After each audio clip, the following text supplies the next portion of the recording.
I am Raymond Saunders. I am a registered horologist. I took apprenticeships in Vancouver. I worked 10 years as a watchmaker at Woodward's watch department, and at that time started collecting watches and clocks.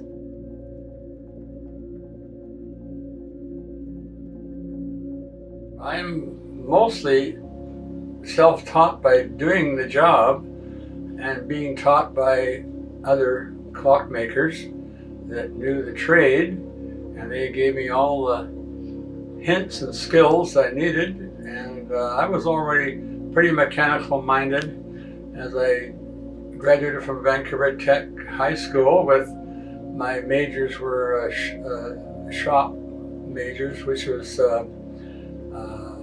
I did drafting, metalwork, and cabinet making were the three favorite programs I took, and they all came together and helped me with my career.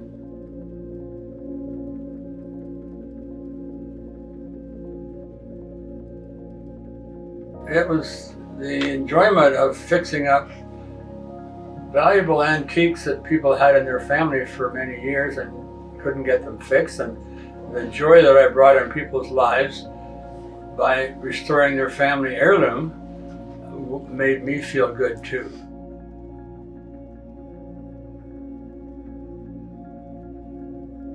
Well, my favorite clock I built, which is my very first public clock, is the Gastown steam clock. I built lots of other sculptured wall clocks in my shop in Gastown, and there was an article written up in the Vancouver Sun that I was Vancouver's resident horologist, and somebody in the planning department who was in charge of organizing and planning the Gastown area, he remembered that article. He had the Vancouver Library look up the article, and they found out who I was, and asked me could I build a clock to cover the steam vent in Gastown, because all around the city they got these sort of ugly cement planter boxes, mostly with dead trees in them, and they didn't want to have a big cement block in Gastown, so they asked me if I could build a clock. They gave me free steam for it, and I had submitted 3 different designs, and the one they liked was the one that's on the street now. It's a combination of a little Big Ben and a grandfather clock style.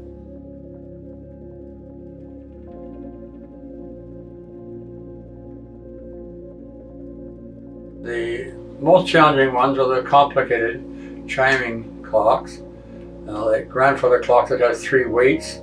They chime every 15 minutes, and there's 3 separate sets of gears for each one of those operations. The time, the strike, and the time is 3 times the parts that are in a normal time-only clock.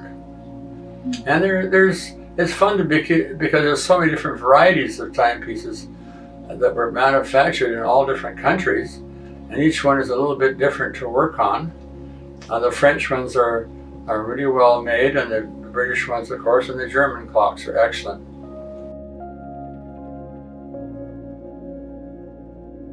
Usually oiling is the thing that's the trickiest, in knowing how to oil the clock, but you can't really get at. You can only get at half of the clock that's in the back of the clock, but there's the same number of places to oil on the front behind the dial, so you can't really lubricate the clock very well. It's best to do a proper job. You got to take the whole clock apart and wash the pieces and put it back together, and then oil it. And that's, you can give a guarantee with that when it's done that way. But occasionally I find you get a nice clean clock that somebody has bought, but it maybe just need oiling. It's been sitting a long time, and it's a reasonable price to oil a clock. I've done lots of those in people's homes. We went through a process of designing different dials for them, and then they wanted a weather vane on top of the clock, which I made for them. It balances on a jewel inside the tube, and the wind just makes it move in the right direction. But that was fun to do. I've done a few of them with sailboats and things, and I put the French fleur-de-lis on top, so It looks good with the matching fleur-de-lis on the dials of the clock. But I offered them about 4 or 5 different dial designs. And the one they picked is just the plain Roman numbers and the fleur-de-lis in each corner, which are called spandrels. Those are the decoration. And the mechanism is an electric motor in the middle of the room in the tower, and rods go to each dial, and we lit the dials up with 2 rings of fluorescent lighting. And nowadays we use LED lights because they don't burn as much electricity, and they're very reliable and long life type. And that's all I put in clocks now is LED lights.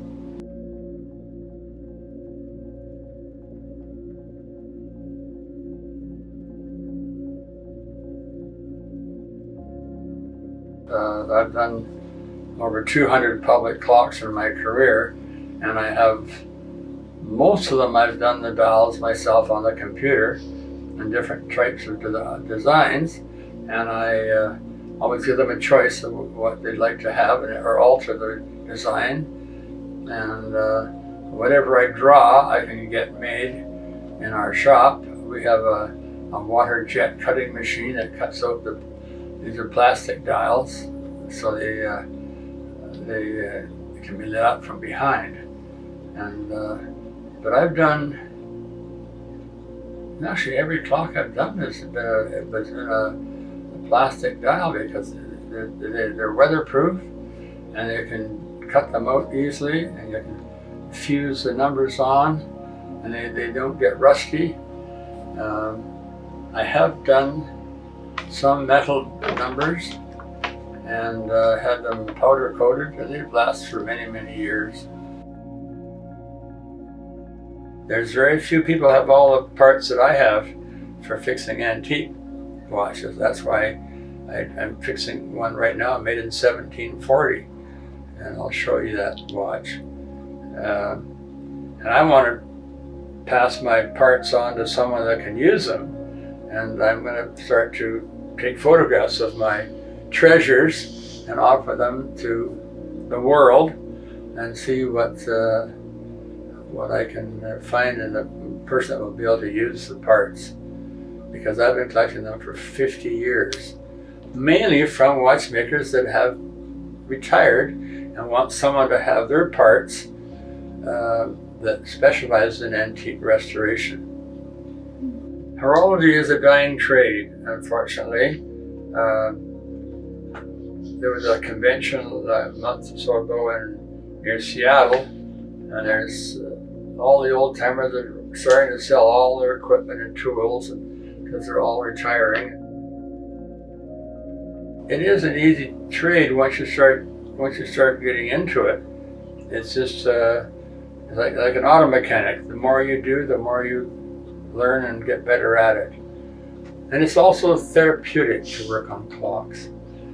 I enjoy it. It's a little world you can work on, little pieces, and put a bit of music in the background, and you just dissolve yourself into that little world, and that's very enjoyable. And that's why I've been doing it for 50 years, and I'm still doing it, but I've got to try and do what I really want to do. My passion is to make more little sculptured clocks, recycling old mechanisms into timepieces, have little people working on the clock. I made a few of them back in the 80s, and they sold right away.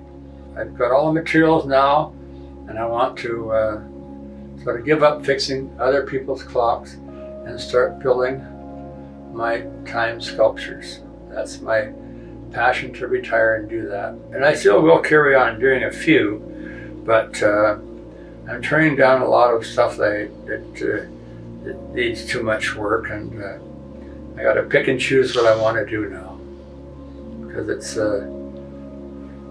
I'm running out of time.